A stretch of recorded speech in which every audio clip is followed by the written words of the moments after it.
Reincarnation and past lives reincarnation is one of the most fascinating and controversial spiritual themes of humanity. Since ancient times, different cultures have already spoken about the rebirth of the soul, about successive lives in different bodies, about the continuity of consciousness beyond death. For some, reincarnation is the key to understanding divine justice. If there is suffering and inequality, everything may be the result of previous lives, of choices and lessons that accumulate throughout existences.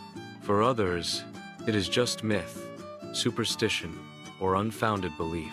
But the truth is that the idea of past lives awakens enormous curiosity, especially when accompanied by real accounts that seem to defy any rational explanation. In Hinduism and Buddhism, reincarnation is a fundamental pillar. In Christianity, although not officially taught, there are biblical passages interpreted by some as references to successive rebirths.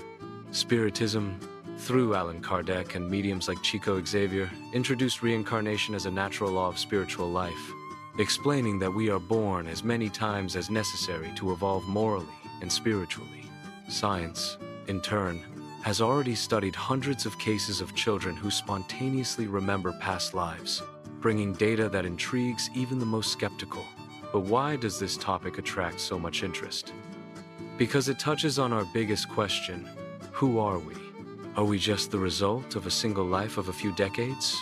Or are we eternal spirits, going through countless experiences in different bodies, cultures, and times? To begin, let's talk about spontaneous accounts from children.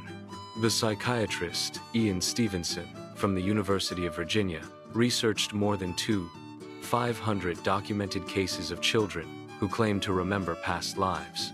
Some describe names, place, professions, specific details, and, in many cases, this information was confirmed as true, even though the child had never had contact with it. There are cases of children who were born with birthmarks corresponding to fatal injuries from the reported previous life. How can this be explained without considering the hypothesis of reincarnation? In Brazil, there is no shortage of testimonies from people who claim to have seen their past lives in dreams, in spiritual regressions, or through mediums. Chico Xavier, for example, brought stories that detailed successive reincarnations, showing how family ties and loves repeat in different existences. According to Spiritism, no one appears in our life by chance. The encounters, the reconciliations, even the conflicts have deep roots in other lives. And what about the Bible? Many claim that reincarnation is not present in Christianity. But there are curious passages. When the disciples asked Jesus about John the Baptist, he replied, "Elijah has already come, and they did not recognize him." Some interpret this as a reference to John the Baptist being the reincarnation of the prophet Elijah. Another intriguing passage is when the disciples asked Jesus about a man born blind. Who sinned, this man or his parents, that he was born blind? The question already brings the idea that he could have sinned before being born. Doesn't this suggest an implicit belief in previous lives?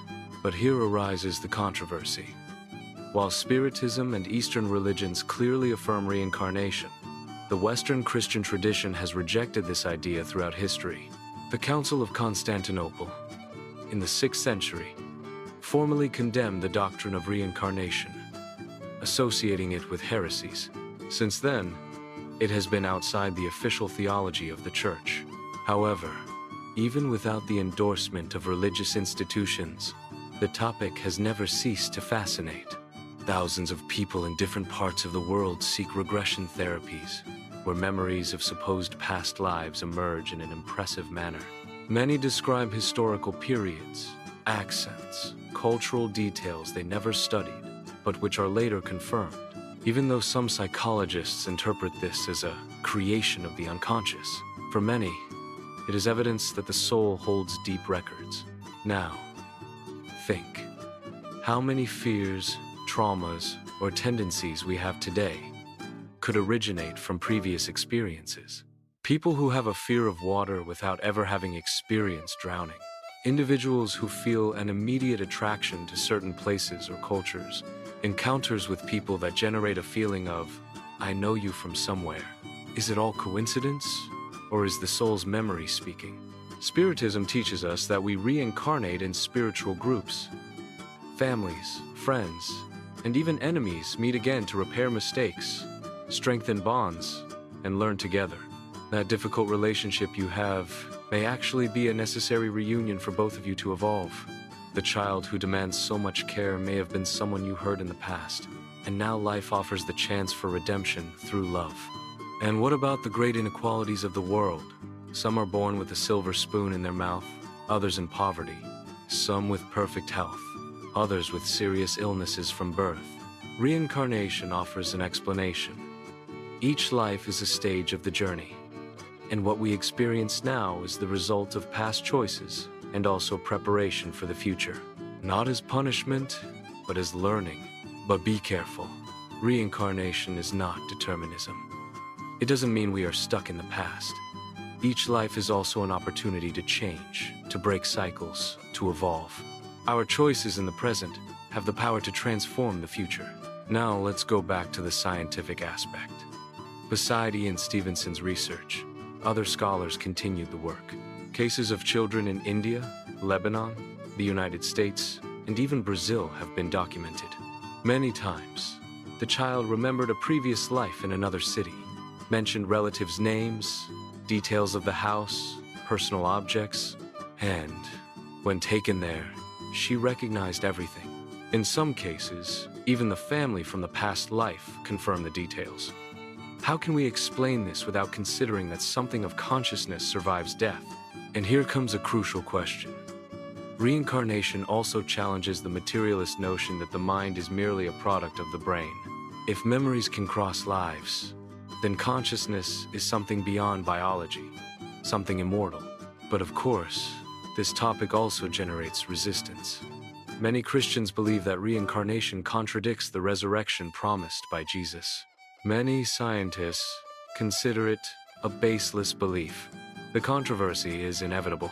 But precisely because of this, it generates so much engagement, because it divides opinions, sparks debates, and touches deep convictions. And you? Do you believe in past lives?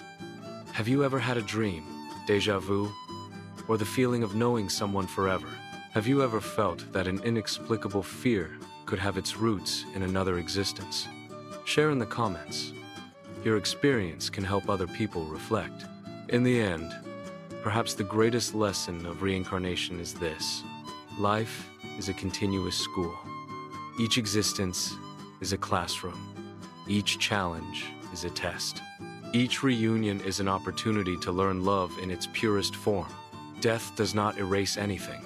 It merely opens space for a new chapter. And each chapter brings us closer to spiritual fulfillment.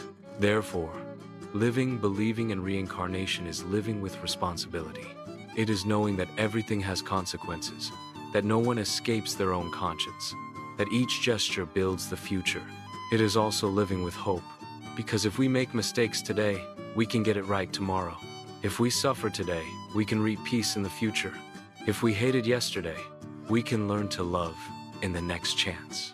Reincarnation invites us to look beyond the immediate, to realize that we are eternal travelers, passing through different clothes, but keeping the same soul. And life, far from being short and meaningless, becomes an infinite journey of learning and evolution.